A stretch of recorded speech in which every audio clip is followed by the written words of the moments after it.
once again. So good day to all of us. Kahit saan man kayong sulok ng mundo. And so blessed day to all of us. Alright, so this day I would like to discuss about the Variable Unit Link Insurance or the VUL. Kung naririnig niyo po yun. Okay, so let's talk about it.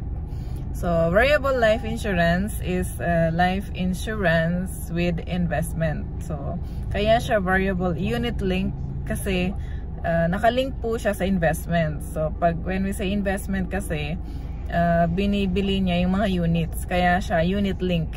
Okay? Yung ibang company, I think variable universal life ang tawag nila, but with us it's unit link life insurance. So VUL stands for variable unit link life insurances. So ano ba ang pinagkaiba nun versus sa mga traditional life insurances natin? The difference is when we say traditional life insurances, ibig sabihin pang death benefit lang talaga siya. Or kung meron man siyang additional rider like accidental or yun, accidental benefit, yun, kasali yun. Pero in case nothing happened, walang makukuha yung family. So, may makukuha lang yung family in case of accident or in case of death. Any cause of death, like that.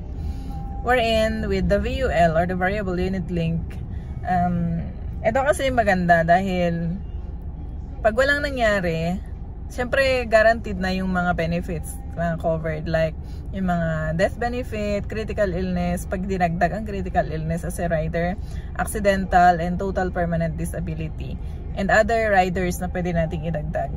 And guaranteed na yon. And so, when nothing happens to the insured, for example ako, ang maganda doon, yung inuhulog ko, naka-invest kasi yung iba doon. So, naka-invest. And so, after like 10 years or 15 years, meron akong gagamitin to finance my children's education or my retirement or any long-term goals na gusto ko. Let's say, for example, after 10 years, gusto kong magkaroon ng million worth of farm, mga ganun. So, yun naman yung difference niya. Kapag naman may nangyari, syempre guaranteed pa rin yung death benefit natin.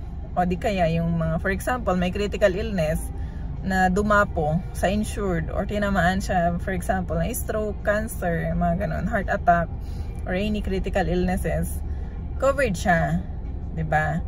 So, hindi po magagalaw yung, ano niya, yung investment part niya. Yun naman yung maganda. Wherein yung isa, sa term or traditional, ayun, mas mura siya, syempre. Kasi nga, wala siyang investment na.